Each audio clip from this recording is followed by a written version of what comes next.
ಓಂ ಶಾಂತಿ.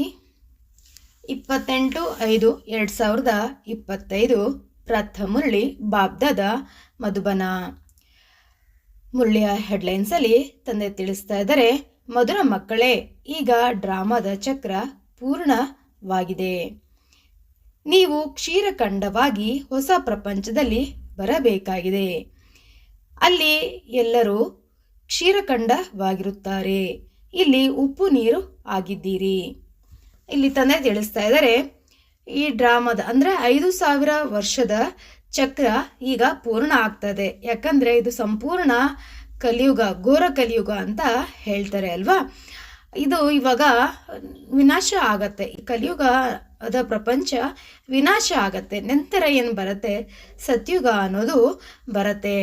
ಆ ಸತ್ಯುಗ ಪ್ರಪಂಚದಲ್ಲಿ ಹೇಗಿರ್ತೀವಿ ಅಂತಂದರೆ ಎಲ್ಲರೂ ಕ್ಷೀರಖಂಡವಾಗಿರ್ತೀವಿ. ಕ್ಷೀರಖಂಡ ಅಂದರೆ ಹಾಲು ಮತ್ತು ಸಕ್ಕರೆ ಬೆರೆತಾಗ ಅದನ್ನು ಸಪ್ರೇಟಾಗಿ ಮಾಡೋಕ್ಕಾಗೋದಿಲ್ವಲ್ಲ, ಆ ರೀತಿಯಲ್ಲಿ ನಾವು ಇರ್ತೀವಿ. ಅಂದರೆ ಅಷ್ಟು ಅನ್ಯೂನ್ಯತೆಯಿಂದ, ಶಾಂತಿ, ಶಕ್ತಿ, ಪವಿತ್ರತೆಯಿಂದ, ಆಮೇಲೆ ಎಲ್ಲ ಯಾವುದೇ ರೀತಿಯಾದ ದೇಹದ ಅಭಿಮಾನ ಇಲ್ಲದೇ ನಾವು ಅಲ್ಲಿ ಇರ್ತೀವಿ. ಮತ್ತು ಈಗ ಏನಾಗಿದ್ವಿ, ಎಲ್ಲರೂ ಉಪ್ಪು ನೀರಾಗಿದ್ವಿ. ಉಪ್ಪು ನೀರು ಅಂತಂದರೆ ಒಬ್ಬರನ್ನ ಕಂಡ್ರೆ ಒಬ್ರಿಗೆ ಆಗ್ಲದೇ ಇರೋವಂಥದ್ದು. ಈಗ 4 ಜನ ಮನೇಲೇ ಇರ್ತೀವಿ, ಅವು ಒಬ್ರನ್ನ ಕಂಡ್ರೆ ಒಬ್ರಿಗೆ ಆಗ್ತಾ ಇರಲ್ಲ. ತಂದೆಗೆ ಮಗನ ಕಂಡ್ರೆ ಆಗ್ತಿರಲಿಲ್ಲ, ಮಗನಿಗೆ ತಂದೆ ಕಂಡ್ರೆ ಆಗೋದಿಲ್ಲ, ತಾಯಿಗೆ ಮಗಳು ಕಂಡ್ರೆ ಆಗೋದಿಲ್ಲ. ಅಥವಾ 4 ಜನ ಎಲ್ಲೇ ಇದ್ದರೂ ಸಹ ಒಬ್ಬರು ಕಂಡ್ರೆ ಒಂದು ರೀತಿಯಲ್ಲಿ ಆಗ್ತಾನೆ ಇರೋದಿಲ್ಲ. ಒಂದು ರೀತಿಯಲ್ಲಿ ಅಸೂಯೆ ಬರುತ್ತೆ, ಹೊಟ್ಟೆ ಕಿಚ್ಚು ಬರುತ್ತೆ. ಈ ರೀತಿಯಲ್ಲಿ ಒಂದಲ್ಲ ಒಂದು ರೀತಿಯಲ್ಲಿ ಬಂದೇ ಬರುತ್ತೆ. ಯಾಕಂದರೆ ಇದು ಕಲಿಯುಗ ಪ್ರಪಂಚ ಆಗಿದೆ. ಎಲ್ಲ ವಿಕಾರಗಳು ಸಹ ನಮ್ಮಲ್ಲಿ ತಾಂಡವ ಆಡ್ತಾ ಇರತ್ತೆ. ಆ ರೀತಿಯಲ್ಲಿರೋ ಕಾರಣ ಇಲ್ಲಿ ನಾವು ಉಪ್ಪು ನೀರಾಗಿದ್ದೀವಿ.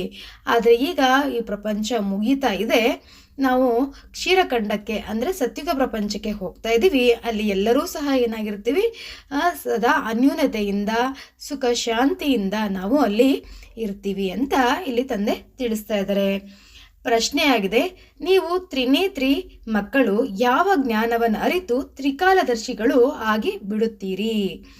ನಾವು ತ್ರಿನೇತ್ರಿ ಅಂತಂದರೆ ಈಗ ನಮಗೆ ಈ ಜ್ಞಾನದ ಕಣ್ಣು ಸಿಕ್ಕಿದೆ, ದಿವ್ಯ ನೇತ್ರ ಸಿಕ್ಕಿದೆ, ಅದಕ್ಕೆ ತ್ರಿನೇತ್ರಿ ಅಂತ ಹೇಳ್ತಾ ಇದ್ದಾರೆ. ಮತ್ತೆ ಈ ಜ್ಞಾನವನ್ನು ತಿಳ್ಕೊಂಡು ತ್ರಿಕಾಲದರ್ಶಿ ಅಂದರೆ 3 ಕಾಲದ ಜ್ಞಾನ. ಇಲ್ಲಿ ಆದಿ, ಮಧ್ಯ, ಅಂತ್ಯ ಅಂದರೆ ಪಾಸ್ಟ್, ಪ್ರೆಸೆಂಟ್, ಫ್ಯೂಚರ್. ಇದ್ರ ಬಗ್ಗೆ ನೀವು ಚೆನ್ನಾಗಿ ಗೊತ್ತಿರತ್ತೆ. ಹೇಗೆ ಅಂತ ಕೇಳ್ತಾ ಇದ್ದಾರೆ. ಉತ್ತರ ಆಗಿದೆ, ನಿಮಗೆ ಈಗ ಇಡೀ ವಿಶ್ವದ ಚರಿತ್ರೆ, ಭೂಗೋಳದ ಜ್ಞಾನ ಸಿಕ್ಕಿದೆ. ನಮಗೆ ಈಗ 5000 ವರ್ಷ ಹೇಗೆ ಸೃಷ್ಟಿಯ ಚಕ್ರ ಹೇಗೆ ತಿರುಗುತ್ತೆ ಅನ್ನೋದು ನಮಗೆ ಚೆನ್ನಾಗಿ ಗೊತ್ತಿದೆ.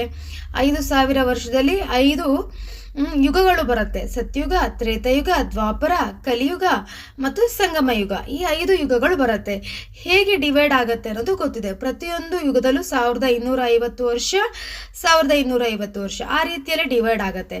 ಈ ಸಂಗಮ ಯುಗ ಅನ್ನೋದು ಮಾತ್ರ ಏನಾಗುತ್ತೆ, ಈ ಕಲಿಯುಗ ಪ್ರಪಂಚದಲ್ಲಿ ಮಾತ್ರ 100 ವರ್ಷ ಅದನ್ನು ತಗೊಂಡಿದೆ. ಅಂದರೆ ಅತಿ ಕಡಿಮೆಯಾದ ಅವಧಿಯಲ್ಲಿ ಈ ಸಂಗಮ ಯುಗ ನಡೆಯುತ್ತೆ. ಆ ಸಂಗಮ ಯುಗದಲ್ಲೇ ತಂದೆ ಬಂದು ನಮಗೆ ಈ ಜ್ಞಾನವನ್ನು ಕೊಡ್ತಾರೆ. ಈಗ ಆ ಜ್ಞಾನವನ್ನು ಕೊಡುವಂತಹ ತಂದೆ ಅಂದರೆ ಸತ್ಯುಗವನ್ನು ತಯಾರು ಮಾಡಲಿಕ್ಕೋಸ್ಕರ ನಮ್ಮನ್ನೆಲ್ಲ ತಯಾರು ಮಾಡ್ತಾ ಇದ್ದಾರೆ. ಅದಕ್ಕೆ ಅರ್ಹರನ್ನಾಗಿ ಮಾಡ್ತಾ ಇದ್ದಾರೆ.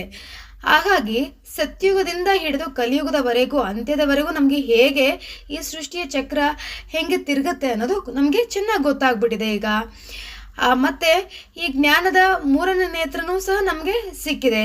ಹೇಗೆ ಇದು ತಿರುಗತ್ತೆ, ಹೇಗೆ ನಾವು ಅಲ್ಲಿ ಎಲ್ಲ ಯುಗದಲ್ಲೂ ಹೇಗೆ ನಾವು ಬಾಳ್ತೀವಿ, ಎಷ್ಟು ಆಯಸ್ಸಿರತ್ತೆ ಎಲ್ಲ ನಮಗೆ ಚೆನ್ನಾಗಿ ಗೊತ್ತಾಗಿದೆ. ಆತ್ಮವು ಒಂದು ಶರೀರವನ್ನು ಬಿಟ್ಟು ಇನ್ನೊಂದು ತೆಗೆದುಕೊಳ್ತಾ ಹೋಗುತ್ತೆ. ಒಂದು ಜನ್ಮ ಆದ ತಕ್ಷಣ ಇನ್ನೊಂದು ಜನ್ಮ ಆತ್ಮ ಶರೀರವನ್ನು ತಗೊಂಡು ಆತ್ಮ ಭಿನ್ನ ಭಿನ್ನ ರೂಪದಲ್ಲಿ, ಭಿನ್ನ ಭಿನ್ನ ಹೆಸರುಗಳಲ್ಲಿ, ಭಿನ್ನ ಭಿನ್ನ ಸಂಬಂಧಗಳಲ್ಲಿ ಶರೀರವನ್ನು ತಗೊಳುತ್ತೆ. ಮತ್ತು ಆ ಸಂಸ್ಕಾರಗಳು ಏನಾಗುತ್ತೆ, ಬರ್ತಾ ಚೇಂಜ್ ಆಗ್ತಾ ಹೋಗುತ್ತೆ.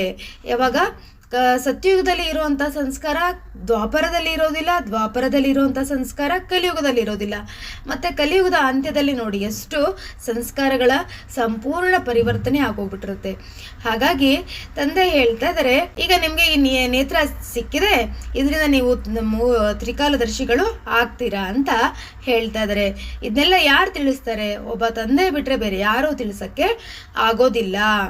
ನಾಮರೂಪದಿಂದ, ಈಗ ಅದಕ್ಕೋಸ್ಕರ ನಾವು ನಾಮರೂಪದಿಂದ ಭಿನ್ನರಾಗಿ ನಾವು ಅಶರೀರಿಗಳು ಆಗಬೇಕಾಗಿದೆ. ಅಂದರೆ ನನ್ನ ಆತ್ಮ ಅಂತ ತಿಳ್ಕೊಂಡು ಈ ಶರೀರವೇ ಬೇರೆ ಆತ್ಮವೇ ಬೇರೆ ಅನ್ನೋ ಅಂಥ ಅರಿವು ನಮ್ಮಲ್ಲಿ ಇರಬೇಕು. ಆವಾಗ ನಾವು ಅಶರೀರಿ ಆಗೋಕ್ಕೆ ಸಾಧ್ಯ ಆಗತ್ತೆ. ಓಂ ಶಾಂತಿ. ಗೀತೆಯಾಗಿದೆ, ಧೈರ್ಯ ತಾಳು ಮಾನವನೇ. ಧಾರಣೆಗಾಗಿ ಮುಖ್ಯ ಸಾರದಲ್ಲಿ ತಂದೆ ತಿಳಿಸ್ತಾ ಇದ್ದಾರೆ, ಈ ಸೃಷ್ಟಿಯ ಪರಿವರ್ತನೆಯಾಗುವ ಲೀಲೆ ನಡೆಯುತ್ತಿದೆ. ಆದ್ದರಿಂದ ಸ್ವಯಂನನ್ನು ಪರಿವರ್ತಿಸಿಕೊಳ್ಳಬೇಕಾಗಿದೆ, ಕ್ಷೀರ ಖಂಡವಾಗಿರಬೇಕಾಗಿದೆ. ಬಾಬಾ ಹೇಳ್ತಾ ಇದ್ದಾರೆ, ಇಲ್ಲಿ ಸೃಷ್ಟಿ ಪರಿವರ್ತನೆ ಆಗ್ತಾ ಇದೆ. ಅಂದರೆ ಈ ಜ್ಞಾನದ ಮೂಲಕ ನಾವೆಲ್ಲ ಏನಾಗ್ತಾ ಇದ್ವಿ, ಇವಾಗ ಅಸುರಿ ಸಂಸ್ಕಾರಗಳ ಇರುವಂಥವರೆಲ್ಲರೂ ಸಹ ಈಗ ದೈವಿ ಸಂಸ್ಕಾರಗಳನ್ನು ಅಳವಡಿಸ್ಕೊಳ್ಳುವಂತಹ ಆತ್ಮಗಳು ಆಗ್ತಾ ಇದ್ವಿ. ಒಂದಲ್ಲ ಒಂದು ರೀತಿಯಲ್ಲಿ ನಾವು ಆಗ್ತಾ ಇದ್ವಿ. ಆ ರೀತಿಯಾದ ಲೀಲೆ ನಡೀತಾ ಇದೆ. ಅಂದರೆ ಪರಮಾತ್ಮ ನಮಗೆ ಈ ರೀತಿಯಲ್ಲಿ ಮಾಡಿಸ್ತಾ ಇದ್ದಾರೆ ಅಲ್ವಾ, ಈ ಜ್ಞಾನದ ಮೂಲಕ ಮಾಡಿಸ್ತಾ ಇದ್ದಾರೆ. ಅದಕ್ಕೋಸ್ಕರ ಸ್ವಯಂ ಭಗವಂತ ಬಂದು ನಮಗೆ ಈ ಪರಿವರ್ತನೆಯನ್ನ ಮಾಡಿಸ್ತಾ ಇದ್ದಾರೆ ಅಂದಾಗ ಪರಿವರ್ತನೆ ನಾವು ಮಾಡ್ಕೋಬೇಕಾಗಿದೆ. ಯಾವಾಗ ನಾವು ಪರಿವರ್ತನೆ ಮಾಡ್ಕೊತಾ ಹೋಗ್ತೀವೋ ಆವಾಗ ಏನಾಗುತ್ತೆ, ನಮ್ಮಲ್ಲಿ ದೈವಿ ಗುಣಗಳು ಬರುತ್ತೆ. ಯಾವಾಗ ದೈವಿ ಗುಣಗಳು ಬರುತ್ತೋ ಆವಾಗ ನಾವು ಎಲ್ಲರ ಜೊತೆಗೆ ನೆಮ್ಮದಿಯಾಗಿ ಹೊಂದಾಣಿಕೆಯಿಂದ ಅನ್ಯೂನತೆಯಿಂದ ಸುಖ ಶಾಂತಿಯಿಂದ ನಾವು ಇರ್ಬೋದು. ಎಲ್ಲಿ ಈ ಜ್ಞಾನ ಇರುತ್ತೋ ಅಲ್ಲಿ ಸುಖ ಶಾಂತಿ ಇರುತ್ತೆ. ಎಲ್ಲಿ ಈ ಜ್ಞಾನದ ಅರಿವು ಚೆನ್ನಾಗಿರುತ್ತೋ ಅಲ್ಲಿ ಪವಿತ್ರತೆ ಇರುತ್ತೆ. ಎಲ್ಲಿ ಪವಿತ್ರತೆ ಇರುತ್ತೋ ಅಲ್ಲಿ ಸುಖ ಶಾಂತಿ ಅನ್ನೋದು ಇರುತ್ತೆ ಅನ್ನೋದನ್ನು ತಂದೆ ಹೇಳ್ತಾ ಇದ್ದಾರೆ. 2ನೇ ಪಾಯಿಂಟಲ್ಲಿ ತಂದೆ ಹೇಳ್ತಾ ಇದ್ರೆ, ಮುಂಜಾನೆ ಎದ್ದು ಒಬ್ಬ ತಂದೆಯ ನೆನಪಿನಲ್ಲಿ ಕುಳಿತುಕೊಳ್ಳಬೇಕಾಗಿದೆ. ಅಂದರೆ ಬೆಳಗ್ಗೆ ಅಮೃತ ವೇಳೆಯಲ್ಲಿ ಎದ್ದು ಅಟ್ಲೀಸ್ಟ್ ಒಂದು ಅರ್ಧ ಗಂಟೆನಾರ ಏನು ಮಾಡಬೇಕು, ತಂದೆಯನ್ನು ನೆನಪು ಮಾಡಬೇಕು. ಅದು ಪ್ರೀತಿಯಿಂದ ನೆನಪು ಮಾಡಬೇಕು. ಅವ್ರ ಜೊತೆಗೆ ನನ್ನ ಆತ್ಮ ಅಂತ ತಿಳ್ಕೊಂಡು ಬಿಂದು ಸ್ವರೂಪ ತಂದೆಯನ್ನು ನೆನಪು ಮಾಡಬೇಕು. ಆ ಸಮಯದಲ್ಲಿ ನಮಗೆ ಯಾವುದೇ ರೀತಿಯಾದ ದೇಹದ ಸಂಬಂಧ, ದೇಹದ ಪದಾರ್ಥ, ದೇಹದ ವೈಭವ ಅಥವಾ ನನ್ನ ಜೊತೆ ಆಗಿರುವಂತಹ ಪಾಸ್ಟ್ ಮತ್ತು ಫ್ಯೂಚರ್ ಬಗ್ಗೆ ಯಾವತ್ತೂ ಸಹ ಅದನ್ನು ಯೋಚನೆ ಮಾಡಬಾರ್ದು. ಮತ್ತು ಅಲ್ಲಿ ಯಾವತ್ತೂ ಸಹ ಬೇರೆಯವ್ರದ್ದು ನೆನಪು ಸಹ ಬರಬಾರ್ದು. ಹಳೆಯ ಪ್ರಪಂಚದಿಂದ ಬೇಹದ್ದಿನ ವೈರಾಗ್ಯವನ್ನು ಪಡಿಬೇಕಾಗಿದೆ.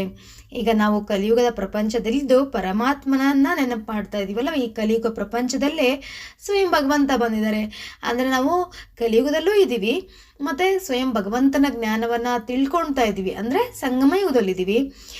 ಇದನ್ನು ಈ ಕಲಿಯುಗದ ಪ್ರಪಂಚದಲ್ಲಿದ್ದೇ ನಾವೇನು ಮಾಡಬೇಕು, ಪರಿವರ್ತನೆ ಆಗಬೇಕು. ಪರಿವರ್ತನೆ ಆಗಬೇಕು ಅಂತಂದರೆ ನಮಗೆ ಏನಾಗತ್ತೆ, ಈ ಸಂಗಮ ಕಲಿಯುಗದಲ್ಲಿ ವ್ಯವಹಾರಗಳನ್ನೆಲ್ಲ ಮಾಡ್ತಾ ಇರ್ತೀವಲ್ವ, ಅಂದರೆ ಮಾತುಗಳನ್ನ ಆಡ್ತಾ ಇರ್ತೀವಿ. ಅವ್ರ ಜೊತೆಗೆ ಸಂಸ್ಕಾರ ಹಳೆಯ ಯಾರು ಕಲಿಯುಗದ ಸಂಸ್ಕಾರಗಳಿರ್ತಾವಲ್ಲ ಅಂಥವ್ರ ಜೊತೆಗೆ ಮಾತಾಡ್ತಾ ಇರ್ತೀವಿ, ಸಂಪರ್ಕದಲ್ಲಿ ಬರ್ತೀವಿ. ಆವಾಗ ಏನಾಗುತ್ತೆ, ಅವ್ರು ಏನಾರ ಅಂದರೆ ನಮಗೇನು ಬರುತ್ತೆ, ಒಂದಲ್ಲ ಒಂದು ರೀತಿಯಲ್ಲಿ ಅದು ತಲೆಯಲ್ಲಿ ಕೂತ್ಕೊಂಡ್ಬಿಟ್ಟಿರುತ್ತೆ. ಆವಾಗ ಅದನ್ನೆಲ್ಲವನ್ನ ಸಹ ಮರಿಬೇಕಾಗಿದೆ. ಆ ಹಳೆಯ ಪ್ರಪಂಚ ಏನಿದೆಯೋ ಅದು ಮುಗಿತಾ ಇದೆ ಅಂದಾಗ ಏನು ಮಾಡಬೇಕು, ನಾವು ಹಳೆಯ ಪ್ರಪಂಚವನ್ನು ತೆಗೆದೇ ಹಾಕಲೇಬೇಕಾಗಿದೆ. ಹಳೆಯ ಪ್ರಪಂಚವನ್ನು ತೆಗೆದಾಕಿ ಹೊಸ ಪ್ರಪಂಚವನ್ನು ನಾವು ನೆನಪು ಮಾಡಬೇಕಾಗಿದೆ. ವೈರಾಗ್ಯಗಳು ನಾವು ಆಗಬೇಕಾಗಿದೆ. ಪಂಚವಿಕಾರಿಗಳ ಸನ್ಯಾಸ ಮಾಡಬೇಕಾಗಿದೆ. 5 ವಿಕಾರಗಳಿದಾವಲ್ಲ, ಕಾಮ, ಕ್ರೋಧ, ಲೋಭ, ಮೋಹ, ಅಹಂಕಾರ, ಇದ್ರ ಮೇಲೆ ಯಾವುದೇ ರೀತಿಯಾದ ಸೆಳೆತ ಅನ್ನುವುದು ಇರಬಾರ್ದು. ಇದನ್ನು ಸಂಪೂರ್ಣವಾಗಿ ಏನು ಮಾಡಬೇಕು, ಸನ್ಯಾಸತ್ವವನ್ನು ಮಾಡಿ ಅಂತ ತಂದೆ ಹೇಳ್ತಾ ಇದ್ದಾರೆ. ವರದಾನ ಆಗಿದೆ, ಬೆಹದಿನ ಸ್ಥಿತಿಯಲ್ಲಿ ಸ್ಥಿತರಾಗಿರುತ್ತಾ ಸೇವೆಯ ಸೆಳೆತದಿಂದ ನ್ಯಾರ ಮತ್ತು ಪ್ಯಾರ ವಿಶ್ವ ಸೇವಾದಾರಿ ಭವ. ವಿಶ್ವ ಸೇವಾದಾರಿ ಅಂತಂದ್ರೇನೆ ಬೇಹದ್ದಿನ ಸ್ಥಿತಿ. ಅಂದರೆ ಎಲ್ಲದೂ ಇಡೀ ವಿಶ್ವವೇ ನನ್ನದು ಅಂತ ಅನ್ಕೊಳೋದು. ಇಡೀ ವಿಶ್ವದ ಜವಾಬ್ದಾರಿ ನನ್ನಲ್ಲಿದೆ, ಬರೀ ನನ್ನ ಕುಟುಂಬ ಅಲ್ಲ, ನಾನಲ್ಲ, ಆ ರೀತಿ ಅಲ್ಲ, ಇಡೀ ವಿಶ್ವವೇ ನನ್ನ ಜವಾಬ್ದಾರಿ ಇದೆ ಅನ್ನುವಂಥದ್ದು ತಿಳ್ಕೊಳೋಂಥದ್ದು. ಯಾವಾಗ ನಮಗೆ ಜವಾಬ್ದಾರಿ ಬರುತ್ತೋ ಅವಾಗ ಏನು ಮಾಡಿಬಿಡ್ತೀವಿ ನಾವು ಎಲ್ಲರ ಸೇವೆಯನ್ನು ಮಾಡೋಕ್ಕೆ ನಾವು ರೆಡಿ ಆಗ್ತೀವಿ. ಜವಾಬ್ದಾರಿ ಇದ್ದಲ್ಲಿ ನಾವು ಏನು ಮಾಡ್ತೀವಿ, ಒಂದಲ್ಲ ಒಂದು. ಈಗ ನನ್ನ ಮನೆಯಲ್ಲಿ ನಾವು ಪತಿ ಪತ್ನಿ ಮತ್ತು ಮಕ್ಕಳು ಇದ್ರೆ ಏನು ಮಾಡ್ತೀವಿ, ಅವ್ರದ್ದೆಲ್ಲ ರೆಸ್ಪಾನ್ಸಿಬಿಲಿಟಿ ನಾವು ತೊಗೊತೀವಿ. ಯಾವಾಗ ನಾವು ಅವ್ರ ರೆಸ್ಪಾನ್ಸಿಬಿಲಿಟಿ ತೊಗೊತೀವೋ ಅವರ ಪ್ರತಿಯೊಂದು ಕೆಲಸ ಕಾರ್ಯಗಳ ಮೇಲೇನೂ ನಾವು ಏನು ಮಾಡ್ತೀವಿ, ನಿಗಾ ವಹಿಸಿ ಅವರ ಕೆಲಸ ಕಾರ್ಯಗಳನ್ನು ನಾವು ಮಾಡ್ತೀವಲ್ವ. ಅದೇ ರೀತಿ ನಾವು ವಿಶ್ವ ಸೇವಾದಾರಿ, ವಿಶ್ವ ಪರಿವರ್ತಕ ಆತ್ಮ ನಾನು ಆಗಿದ್ದೀನಿ ಅಂತ ಅಂದಾಗ ಏನು ಮಾಡ್ತೀವಿ, ನಾವು ವಿಶ್ವದ ಸೇವೆಯನ್ನು ಮಾಡೋಕ್ಕೆ ನಾವು ನಿರಂತರವಾಗಿ ತತ್ಪರರು ಆಗಿರ್ತೀವಿ. ಆ ಸ್ಥಿತಿಯಲ್ಲಿ ರಾಗಿರಬೇಕು. ಅಂತಹ ಸೇವೆಯನ್ನು ಮಾಡುವಂಥವ್ರು ಯಾವಾಗಲೂ ಸಹ ಏನಾಗಿರ್ತಾರೆ, ನ್ಯಾರ ಆಗಿರ್ತಾರೆ, ಭಿನ್ನ ಆಗಿರ್ತಾರೆ. ಯಾವುದೇ ರೀತಿಯಾದ ಅಟ್ಯಾಚ್ಮೆಂಟ್ ಅನ್ನೋದು ಇರೋದಿಲ್ಲ ಅವ್ರಿಗೆ. ಇದು ನಂದು ನಂದು ನಂದು ಅನ್ನೋದು ಇರೋದಿಲ್ಲ. ಇಡೀ ವಿಶ್ವವೇ ನಂದು ಅಂದಾಗ ಯಾರು ನನ್ನವರು ಇದು ಅಂತ ಅನ್ಕೊತೀವಿ. ಇಡೀ ವಿಶ್ವವೇ ಭಗವಂತ ಹೇಗೆ ಇದ್ದಾರೋ ಹಾಗೆ ನಾನು ಇರ್ತೀನಿ ಅಂದಾಗ ಹೇಗೆ ಭಗವಂತ ನಂದು ನಂದು ಅಂತ ಹೇಳ್ತಾರೆ, ಎಲ್ಲರೂ ನನ್ನ ಮಕ್ಕಳೇ ಅಂತ ಹೇಳ್ತಾರೆ. ಆದರೆ ಭಗವಂತ ಯಾರ ಜೊತೆಗೂ ಇರೋದಿಲ್ಲ. ಎಲ್ಲಿರ್ತಾರೆ ಅವರು? ನಿರಾಕಾರವಾಗಿರ್ತಾರಲ್ವ. ಹಾಗೆ ಭಗವಂತನ ಎಲ್ಲರೂ ನೆನಪು ಮಾಡ್ತಾರೆ, ಭಗವಂತನನ್ನು ಎಲ್ಲರೂ ಇಷ್ಟಪಡ್ತಾರೆ. ಆದರೆ ಭಗವಂತ ನನ್ನ ಮಕ್ಕಳು ಅಂದ್ಬಿಟ್ಟು ಪ್ರತಿಯೊಬ್ಬರೂ ಇಷ್ಟಪಡ್ತಾರೆ. ಆದರೆ ಅವ್ರು ಹೇಗಿದ್ದಾರೆ ಎಲ್ಲರ ಜೊತೆಗೂ? ಆ ರೀತಿಯಲ್ಲಿ ನಾವು ಸಹ ಇರಬೇಕು. ನಾವು ನಾವು ಎಲ್ಲರನ್ನೂ ಪ್ರೀತಿ ಮಾಡಬೇಕು. ಆದರೆ ನನ್ನ ಬುದ್ಧಿ ಯಾರ ಕಡೆ ಇರಬೇಕು? ಸ್ವಯಂ ಭಗವಂತನ ಕಡೆ ಮಾತ್ರ ಇರಬೇಕು. ಯಾವುದೇ ರೀತಿಯಾದ ಸೇವೆಯ ಮೇಲೆ ನಮಗೆ ಸೆಳೆತ ಅನ್ನೋದು ಇರಬಾರ್ದು. ಆ ರೀತಿಯಲ್ಲಿ ಸೇವೆಯನ್ನು ಮಾಡಬೇಕು. ಯಾವಾಗ ನಮಗೆ ಈ ಸೇವೆ ಅನ್ನೋದು ಸೆಳೆತ ಇರುತ್ತೋ, ಆಕರ್ಷಣೆ ಇರುತ್ತೋ, ನಾನು ಈ ಸೇವೆ ಮಾಡಿದೆ, ನನ್ನಿಂದ ಆಯಿತು, ನಾನಿಲ್ಲ ಅಂದರೆ ಆಗ್ತಿರ್ಲಿಲ್ಲ, ಆಮೇಲೆ ನಾನು ಈ ಸೇವೆನ ತುಂಬ ಚೆನ್ನಾಗಿ ಮಾಡಿದೆ, ಎಲ್ಲರೂ ನನ್ನನ್ನು ಹೊಗಳಿದ್ರು, ಈ ರೀತಿಯಲ್ಲಿ ಸೇವೆ ಬಂತು ಅಂದರೆ, ಈ ರೀತಿಯಾದ ಮನೋಭಾವನೆ ಬಂತು ಅಂದರೆ, ಈ ರೀತಿಯಾದ ಸಂಕಲ್ಪಗಳು ಬಂತು ಅಂತಂದರೆ ಅದು ಸಹ ಒಂದು ಚಿನ್ನದ ಸರಪಳಿ ಅಂತ ಹೇಳ್ತಾರೆ. ಅದು ನಮ್ಮನ್ನು ಕಟ್ಟಾಕ್ಬಿಡುತ್ತೆ ಆ ಸೇವೆಯಲ್ಲಿ. ಅವಾಗೇನಾಗಲ್ಲ, ನಮಗೆ ಬುದ್ಧಿಯೋಗ ಪರಮಾತ್ಮನ ಕಡೆಗೆ ಇರೋದಿಲ್ಲ.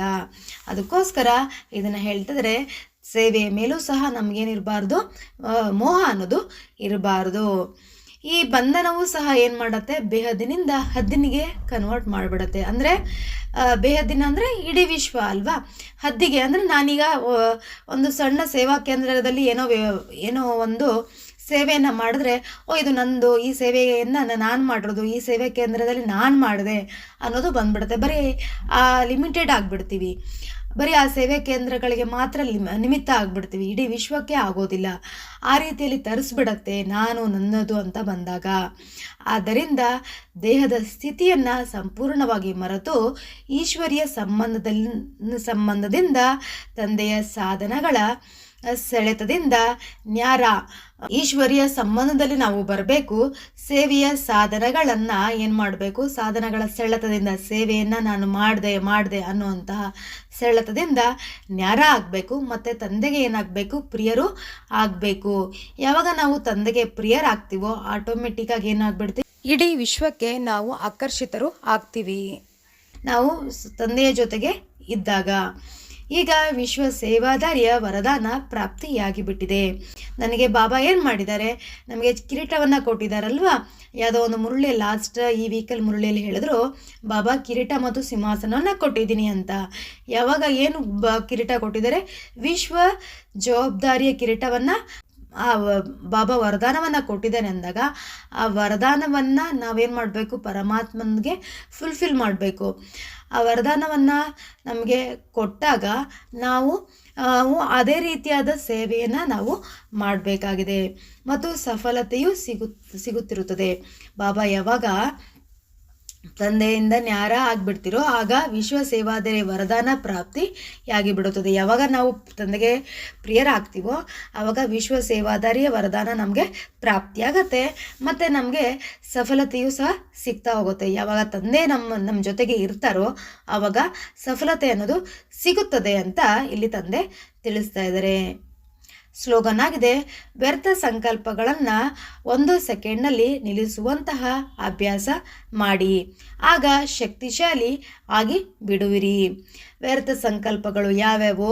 ನಾವು ನೆಗೆಟಿವ್ ಸಂಕಲ್ಪ ಆಗಿರ್ಬೋದು, ಅಂದರೆ ಅನ್ಯರ ಪ್ರತಿಯಾಗಿ ಯೋಚನೆ ಮಾಡುವಂಥದ್ದಾಗಿರ್ಬೋದು.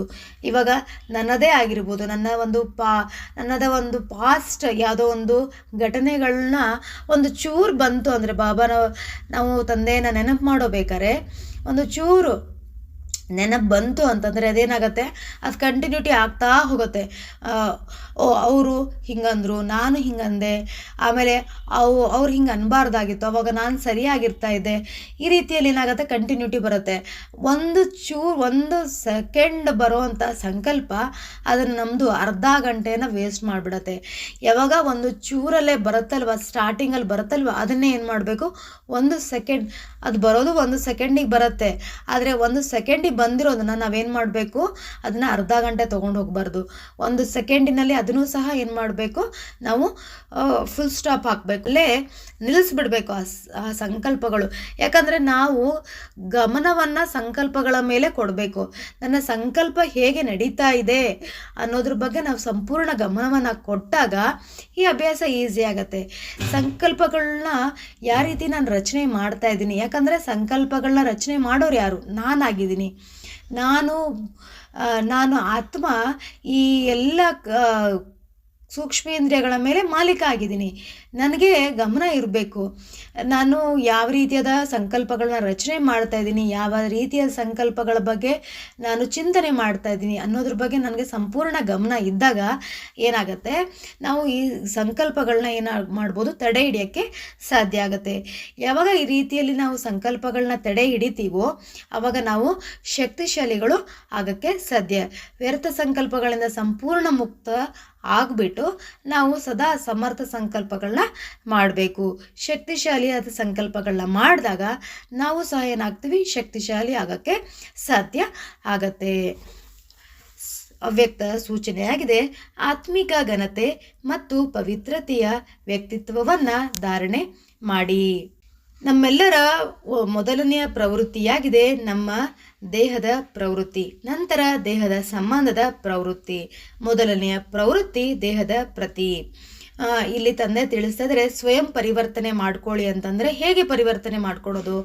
ನಾನು ನನ್ನ ಎಲ್ಲ ಕರ್ಮೇಂದ್ರಿಯಗಳು ಮತ್ತು ನನ್ನ ಮನಸ್ಸು, ಬುದ್ಧಿ ಏನೇನೆಲ್ಲ ಇದೆಯಲ್ಲ, ಸಂಸ್ಕಾರ, ಇದೆಲ್ಲ ಅದರ ಮೇಲೆ ಏನು ಮಾಡಬೇಕು, ಸಂಪೂರ್ಣ ಪರಿವರ್ತನೆ ಫಸ್ಟ್ ಮಾಡ್ಕೋಬೇಕು. ಯಾವಾಗ ಫಸ್ಟು ನಾವು ಪರಿವರ್ತನೆ ಮಾಡ್ಕೊತೀವೋ ಅವಾಗ ಏನಾಗತ್ತೆ, ಸ್ವಪರಿವರ್ತನೆ ಆಗೋಕ್ಕೆ ಸಾಧ್ಯ ಆಗತ್ತೆ. ಅದನ್ನು ಇಲ್ಲಿ ತಂದೆ ಹೇಳ್ತಾ ಇದ್ದಾರೆ, ನಾನು ಫಸ್ಟು ದೇಹದ ಸಂಬಂಧಗಳು ಅಥವಾ ದೇಹದ ಏನೇನೆಲ್ಲ ಈ ಕರ್ಮೇಂದ್ರಿಯಗಳಿದಾವಲ್ಲ ಇವೆಲ್ಲವೂ ಸಹ ಪವಿತ್ರವಾಗಿದಾವ ಅನ್ನೋದನ್ನ ಏನು ಮಾಡ್ಕೋಬೇಕು, ನಾವು ಚೆಕ್ ಮಾಡ್ಕೋಬೇಕು. ಪ್ರತಿ ಕರ್ಮೇಂದ್ರಿಯಗಳು ಪವಿತ್ರವನ್ನಾಗಿ ಮಾಡಬೇಕಾಗಿದೆ. ನಾವು ಈ ಕಣ್ಣುಗಳು ಪವಿತ್ರವಾಗಿರೋದನ್ನೇ ನೋಡಬೇಕು. ಕಣ್ಣುಗಳು ಕೆಟ್ಟದನ್ನು ನೋಡಬಾರ್ದು. ಕಿವಿಗಳಿಗೆ ಸಹ ಏನು ಮಾಡಬೇಕು, ಒಳ್ಳೆಯದನ್ನೇ ಕೇಳಿಸ್ಬೇಕು. ಜ್ಞಾನ ರತ್ನಗಳನ್ನೇ ಕಿವಿಗಳಿಗೆ ಕೇಳಿಸ್ಬೇಕು. ಮಾತುಗಳು ಸಹ ಏನು ಮಾಡಬೇಕು, ಅದರ ಮಾತುಗಳೇ ನಮಗಲ್ಲಿ ಬರಬೇಕು. ಯಾಕಂದರೆ ಪರಮಾತ್ಮ ನಮಗೆ 4 ಪೇಜ್ ಮುರುಳಿಯನ್ನು ಡೈಲಿ ಕೊಡ್ತಾ ಇರ್ತಾರೆ. ಅಟ್ಲೀಸ್ಟ್ ನಾವು ಮುರುಳಿಯ ಹೆಡ್ಲೈನ್ಸು, ಪ್ರಶ್ನೆ ಉತ್ತರ, ಧಾರಣೆಗಾಗಿ ಮುಖ್ಯ ಸಾರ, ಆಮೇಲೆ ವರದಾನ, ಸ್ಲೋಗನ್, ಇದನ್ನ 5 ಪಾಯಿಂಟನ್ನಾರು ಅಟ್ಲೀಸ್ಟ್ ನಾವು ನೆನಪಿಟ್ಕೋಬೇಕು. ಅದರಲ್ಲಿ 2-3 ಪಾಯಿಂಟ್ ಅಂದರೂ ನಮಗೆ ಡೈಲಿ ನೆನಪಿತ್ತು ಅಂತಂದರೆ ಅನೇಕ ಆತ್ಮಗಳಿಗೆ ಏನು ಮಾಡ್ಬೋದು, ನಾವು ಇದನ್ನು ತಿಳಿಸ್ಬೋದು ಜ್ಞಾನದ ಮೂಲಕ. ಅದಕ್ಕೋಸ್ಕರ ನಮ್ಮ ಬಾಯಿಂದ ಏನು ಬರಬೇಕು, ಮುತ್ತು ರತ್ನಗಳೇ ಬರಬೇಕು, ಅಂದರೆ ಜ್ಞಾನದ ಪಾಯಿಂಟ್ಸ್ಗಳೇ ಬರಬೇಕು. ಆವಾಗ ಪವಿತ್ರರು ಆಗೋಕ್ಕೆ ಸಾಧ್ಯ. ಈ ಎಲ್ಲ ಕರ್ಮೇಂದ್ರಿಯಗಳು ಸಹ ಏನು ಮಾಡಬೇಕು, ನಾವು ಸಂಪೂರ್ಣ ಪವಿತ್ರವನ್ನಾಗಿ ಮಾಡಬೇಕು. ಆವಾಗ ಏನಾಗುತ್ತೆ, ಯಾವಾಗ ನಾವು ಈ ದೇಹವನ್ನು ಸಂಪೂರ್ಣ ಪವಿತ್ರವನ್ನಾಗಿ ಮಾಡ್ಕೊತೀವೋ, ಯಾವಾಗ ಎಲ್ಲ ಕರ್ಮೇಂದ್ರಿಯಗಳನ್ನ ನಾವು ಪವಿತ್ರವನ್ನಾಗಿ ಮಾಡ್ಕೊತೀವೋ ಆವಾಗ ಏನಾಗುತ್ತೆ, ನಮ್ಮ ಪ್ರವೃತ್ತಿಯು ಸಹ ಏನಾಗುತ್ತೆ, ಪವಿತ್ರವಾಗಿ ಆಗತ್ತೆ. ದೇಹದ ಪ್ರವೃತ್ತಿಯನ್ನು ಪವಿತ್ರವಾಗಿ ಮಾಡ್ಕೊಳ್ಳಿಲ್ಲ ಅಂದಾಗ ಅಲ್ಲಿವರೆಗೂ ನಮ್ಮ ದೇಹದ ಸಂಬಂಧದ ಪ್ರವೃತ್ತಿ ಹದ್ದಿನದಾಗಿರಬಹುದು, ಆದರೆ ಬೇಹದ್ದಿನದಾಗಿರಬಹುದು. ಅದನ್ನು ಪವಿತ್ರವನ್ನಾಗಿ ಮಾಡಲು ಸಾಧ್ಯವಿಲ್ಲ. ತಂದೆಯಲ್ಲಿ ಏನು ಹೇಳ್ತಾ ಇದ್ದಾರೆ, ನಾವು ಪವಿತ್ರ ಎಲ್ಲಿವರೆಗೂ ಆಗೋದಿಲ್ವೋ, ನಮ್ಮ ಸಂಪೂರ್ಣ ಕರ್ಮೇಂದ್ರಗಳು ಯಾವಾಗ ಪವಿತ್ರ ಆಗೋದಿಲ್ವೋ ಅಲ್ಲಿವರೆಗೂ ನಮ್ಮ ಪ್ರವೃತ್ತಿಯೂ ಸಹ ಏನಾಗಲ್ಲ, ದೇಹದ ಸಂಬಂಧಗಳು ಸಹ ಏನಾಗಲ್ಲ, ಪವಿತ್ರ ಆಗೋಕ್ಕೆ ಸಾಧ್ಯ ಆಗೋದಿಲ್ಲ. ಅದಕ್ಕೋಸ್ಕರ ಮೊದಲು ನಮ್ಮನ್ನು ನಾವು ಕೇಳ್ಕೋಬೇಕಾಗಿದೆ. ಈ ಶರೀರರೂಪಿ ಮನೆಯನ್ನು ಅಂತಂದರೆ ಸಂಕಲ್ಪಗಳನ್ನು, ಬುದ್ಧಿಯನ್ನು, ನಯನಗಳನ್ನು, ಮುಖವನ್ನು ಆತ್ಮಿಕ ಅರ್ಥಾತ್ ಪವಿತ್ರವನ್ನಾಗಿ ನಾವು ಎಷ್ಟು ಮಾಡ್ಕೊಂಡಿದ್ದೀವಿ ಅನ್ನೋದನ್ನು ಏನು ಮಾಡಬೇಕು, ಡೈಲಿ ಚೆಕ್ ಮಾಡ್ಕೊತ ಹೋಗಬೇಕು. ಯಾವಾಗ ನಾವು ಡೈಲಿ ಚೆಕ್ ಮಾಡ್ಕೊತ ಹೋಗ್ತೀವೋ ಅವಾಗೇನಾಗತ್ತೆ, ನಾವು ಪರಿವರ್ತನೆ ಆಗ್ತಾ ಹೋಗ್ತೀವಿ. ಯಾವಾಗ ನಮಗೆ ಸಂಕಲ್ಪ ಬರಬೇಕಲ್ವ, ನಾನು ಇದನ್ನು ಚೇಂಜ್ ಮಾಡ್ಕೋಬೇಕು ಅಂತ. ಯಾವಾಗ ಅಟ್ಲೀಸ್ಟ್ ಒಂದು ವಾರ ಇದನ್ನು ಚೇಂಜ್ ಮಾಡ್ಕೋಬೇಕು ಅಂತ ಬಂದಾಗ ಆಮೇಲೆ ಏನು ಮಾಡ್ತೀವಿ, ಇದ್ರ ಚೇಂಜ್ ಮಾಡ್ಕೋಬೇಕಲ್ಲ ಅಂತ ಒಂದು ವಾರದ ಮೇಲೆ ಏನು ಮಾಡ್ತೀವಿ, ಅದನ್ನು ಒಂದು ಸಂಕಲ್ಪ ಚೇಂಜ್ ಮಾಡ್ತೀವಿ. ಇದು ಒಂದು ಪರಿವರ್ತನೆ ಆಯ್ತಲ್ವಾ. ಅಟ್ಲೀಸ್ಟ್ ವ್ಯರ್ಥ ಆಗೋಕ್ಕಿಂತ ಅಟ್ಲೀಸ್ಟ್ ಇಲ್ಲಿ ಒಂದು ಚೇಂಜಸ್ ಅಂತಾರೆ ಕಾಣ್ತಲ್ವ ನಮ್ಮಲ್ಲಿ. ಚೇಂಜ್ ಮಾಡ್ಕೋಬೇಕು ಅನ್ನೋ ಅನಿಸಿರೋದನ್ನ ಏನು ಮಾಡಿದ್ವಿ, ಆಮೇಲೆ ನಿಧಾನವಾಗಿ ಏನು ಮಾಡಿದ್ವಿ, ಅದನ್ನು ಪರಿವರ್ತನೆ ಮಾಡ್ಕೊಂಡ್ವಿ. ಆಮೇಲೆ ನಿಧಾನವಾಗಿ ಒಂದು ಸಂಕಲ್ಪ ಮಾಡಿದ್ವಿ, ಆಮೇಲೆ ಇನ್ನೊಂದು ಸಂಕಲ್ಪ ಮಾಡ್ತೀವಿ. ಹಾಗೆ ಏನಾಗುತ್ತೆ, ನಮ್ಮಲ್ಲಿ ನಿಧಾನವಾಗಿ ಚೇಂಜಸ್ಗಳು ಆಗ್ತಾ ಹೋಗುತ್ತೆ. ಯಾರಿಗೆ ಸಾಧ್ಯನೋ ಅಷ್ಟು ಬೇಗ ಚೇಂಜಸ್ಸು ಮಾಡೋಕ್ಕಾಗಲಿಲ್ಲ ಅಂದರೆ ಅಟ್ಲೀಸ್ಟ್ ಈ ರೀತಿ ಎಲ್ಲಾರ ಚೇಂಜ್ ಮಾಡ್ಕೊತ ಹೋಗಬೇಕು. ಒಂದೇ ಸತಿಗೆ ಎಲ್ಲದನ್ನೂ ಚೇಂಜಸ್ಸು ಆಗೋದಿಲ್ಲ. ಯಾಕಂದರೆ ನಾವು ದೇಹದ ಅಭಿಮಾನದಲ್ಲಿ ಬಂದು ಅಷ್ಟು ರೂಢಿಯಾಗಿರುತ್ತಲ್ಲ, ಅಟ್ಲೀಸ್ಟ್ ನಾವು ಒಂದು ದಿನದಲ್ಲಿ ಒಂದು ಸಂಕಲ್ಪನ ನಾವೇನು ಮಾಡ್ಕೋಬೇಕು, ಚೇಂಜಸ್ನ ಮಾಡ್ಕೊತ ಹೋಗಿ ಅದರ ಮೇಲೆ ನಾವು ಗಮನವನ್ನು ಕೊಟ್ಟು ಇಡೀ ದಿನ ಆ ಸಂಕಲ್ಪಗಳ ಮೇಲೆ ಆ ಸಂಕಲ್ಪದ ಮೇಲೆ ಎಷ್ಟು ಹೊತ್ತು ಇದ್ದೀನಿ ಅನ್ನೋದನ್ನು ಸಹ ನಾವು ಚೆಕ್ ಮಾಡ್ಕೋಬೇಕು. ಈಗ ತಂದೆ ವಿಶ್ವ ಸೇವಾದಾರಿ ಅಂದರು, ನಾನು ವಿಶ್ವ ಸೇವಾದಾರಿಯಲ್ಲಿ ನಾನು ಎಷ್ಟೊತ್ತು ಇದ್ದೀನಿ, ಮತ್ತು ಎಲ್ಲ ಕರ್ಮೇಂದ್ರಿಯಗಳ ಮೇಲೆ ನಾನು ಎಷ್ಟೊತ್ತು ಹತೋಟಿಯಲ್ಲಿದ್ದೀನಿ, ನನ್ನ ಬಾಯಿಂದ ಯಾರದೇ ರೀತಿಯಾದ ಅನ್ಯ ಸಂಕಲ್ಪಗಳು ಬಂದಿಲ್ವಾ, ಬರೀ ಜ್ಞಾನ ರತ್ನಗಳನ್ನೇ ನಾನು ನುಡಿಸಿದ್ದೀನ ಅನ್ನೋದನ್ನು ಚೆಕ್ ಮಾಡ್ಕೊಳ್ಳಿ. ಕಿವಿಯಿಂದ ಅನೇಕರ ನಮಗೆ ಕಾಂಟ್ಯಾಕ್ಟಲ್ಲಿ ಬರ್ತಾರೆ, ಫೋನಲ್ಲಿ ಬರ್ತಾರೆ. ಅವ್ರ ಜೊತೆಗೆ ನಾನು ಯಾವ ರೀತಿಯಾದ ಮಾತುಗಳನ್ನ ಆಡಿದೆ, ಯಾವ ರೀತಿಯಾದ ಮಾತುಗಳನ್ನು ಕೇಳಿಸ್ಕೊಂಡೆ ಅನ್ನೋದನ್ನು ಚೆಕ್ ಮಾಡ್ಕೋಬೇಕು. ಆಮೇಲೆ ಸ್ಥೂಲವಾದ ಕಣ್ಣುಗಳಿಂದ ಯಾವ ರೀತಿಯಾದ ಯಾವ ರೀತಿಯಲ್ಲಿ ನನಗೆ ನೋಡಬೇಕು ಅನಿಸ್ತು. ಈಗ ಟಿ ವಿಯನ್ನು ನೋಡಬೇಕು ಅನಿಸುತ್ತೆ, ಅಥವಾ ಮೊಬೈಲ್ ನಮ್ಮ ಕೈಯಲ್ಲಿರುತ್ತೆ, ಅನೇಕದು ಬರ್ತಾ ಹೋಗ್ತಾ ಇರುತ್ತೆ, ಯಾವ ರೀತಿಯಲ್ಲಿ ನೋಡಬೇಕು ಅನಿಸುತ್ತೆ ಅದನ್ನೆಲ್ಲ ನಾವೇನು ಮಾಡಬೇಕು, ಚೆಕ್ ಮಾಡ್ಕೋಬೇಕು. ಯಾವಾಗ ಈ ರೀತಿಯಲ್ಲಿ ನಮಗೆ ಚೆಕ್ ಮಾಡಿಕೊಂಡಾಗ ನಮ್ಮ ಕರ್ಮೇಂದ್ರಿಯಗಳ ಮೇಲೆ ಸಂಪೂರ್ಣ ಹತೋಟಿಯಲ್ಲಿದ್ದಾಗ ನಾವು ಪರಿವರ್ತನೆ ಆಗೋಕ್ಕೆ ಸಾಧ್ಯ. ಅದಕ್ಕೆ ಇಲ್ಲಿ ತಂದೆ ಹೇಳ್ತಾ ಇದ್ದಾರೆ, ಎಷ್ಟು ನೀವು ಪವಿತ್ರರು ಆಗ್ತಾ ಇದ್ದೀರಾ ಅನ್ನೋದನ್ನು ನೀವು ಚೆಕ್ ಮಾಡ್ಕೊಳ್ಳಿ ಡೈಲಿ ಅಂತ ಹೇಳ್ತಾ ಇದ್ದಾರೆ. ಅಚ್ಚ, ಓಂ ಶಾಂತಿ. ನಾನಾತ್ಮ ಶಾಂತ ಸ್ವರೂಪ ಆತ್ಮನಾಗಿದ್ದೇನೆ, ಪವಿತ್ರ ಸ್ವರೂಪ ಆತ್ಮನಾಗಿದ್ದೇನೆ, ಪವಿತ್ರತೆಯ ಸಾಗರ ತಂದೆಯಿಂದ ಪವಿತ್ರತೆಯ ಕಿರಣಗಳನ್ನು ತೆಗೆದುಕೊಂಡು ನಾನು ಸಂಪೂರ್ಣ ಪವಿತ್ರ ಆಗುತ್ತಿದ್ದೇನೆ. ಸ್ವಯಂ ಭಗವಂತ ನನಗೆ ಪವಿತ್ರ ಭವ, ಯೋಗಿ ಭವ ಎನ್ನುವ ವರದಾನವನ್ನು ನೀಡಿದ್ದಾರೆ. ಜೊತೆಗೆ ವಿಶ್ವ ಸೇವಾದಾರಿಯ ಜವಾಬ್ದಾರಿಯನ್ನು ನನಗೆ ಕೊಟ್ಟಿದ್ದಾರೆ. ನಾನು ಸದಾ ವಿಶ್ವ ಸೇವಾದಾರಿಯಲ್ಲಿ ಸ್ಥಿತನಾಗಿದ್ದೇನೆ. ಯಾವುದೇ ರೀತಿಯಾದ ಸೇವೆಯನ್ನು ನಾನು ಮಾಡಿರಬಹುದು, ಮನಸ್ಸ, ವಾಚ, ಕರ್ಮಣ. ಈ 3 ರೀತಿಯ ಸೇವೆಯಿಂದ ಸಂಪೂರ್ಣ ಭಿನ್ನನಾಗಿದ್ದೇನೆ. ಏಕೆಂದರೆ ಈ ಸೇವೆಯನ್ನು ಕೊಟ್ಟಿರುವಂಥದ್ದು ಸ್ವಯಂ ಭಗವಂತ ಆಗಿದ್ದಾರೆ. ಅದರ ಆಗು ಹೋಗುಗಳನ್ನು, ಲಾಭ ನಷ್ಟವನ್ನು ಸ್ವಯಂ ಭಗವಂತ ತೆಗೆದುಕೊಳ್ಳುತ್ತಿದ್ದಾರೆ. ನಾನು ನಿಮಿತ್ತನಾಗಿ ಈ ಸೇವೆಯಲ್ಲಿ ಸ್ಥಿತನಾಗಿದ್ದೇನೆ. ನಾನು ಸದಾ ಈಶ್ವರ್ಯ ಸಂಬಂಧದಲ್ಲಿ ಇದ್ದೇನೆ. ನಾನು ಯಾವಾಗ ಸ್ವಯಂ ಭಗವಂತನ ಜೊತೆ ಸೆಳೆತ ಮತ್ತು ಅವರ ಜೊತೆ ಸಂಬಂಧವನ್ನು ಬೆಳೆಸಿಕೊಂಡೆನೋ ಆಗಿನಿಂದ ನಾನು ಸದಾ ಪವಿತ್ರನಾಗಿದ್ದೇನೆ ಮತ್ತು ನನಗೆ ಸದಾ ಸಫಲತೆಯು ಸಿಗುತ್ತಾ ಇದೆ. ನಾನು ಈಗ ಸ್ವಯಂ ಭಗವಂತನ ಸಂಬಂಧದಲ್ಲಿ, ಎಲ್ಲ ರೀತಿಯ ಸಂಬಂಧದಲ್ಲಿ, ಸರ್ವ ಸಂಬಂಧದಲ್ಲಿ ಅವರ ಜೊತೆ ಇದ್ದು ಸ್ವಯಂ ಭಗವಂತನ ಕಾರ್ಯಕ್ಕೆ ಸಹಯೋಗಿ ಆಗಿದ್ದೇನೆ ಮತ್ತು ನಿಮಿತ್ತನಾಗಿದ್ದೇನೆ. ಪತಿತರಿಂದ ಪಾವನ ಮಾಡುವಂತಹ ಸ್ವಯಂ ಭಗವಂತನ ರೈಟ್ ಹ್ಯಾಂಡ್ ಆಗಿದ್ದೇನೆ. ಓಂ ಶಾಂತಿ.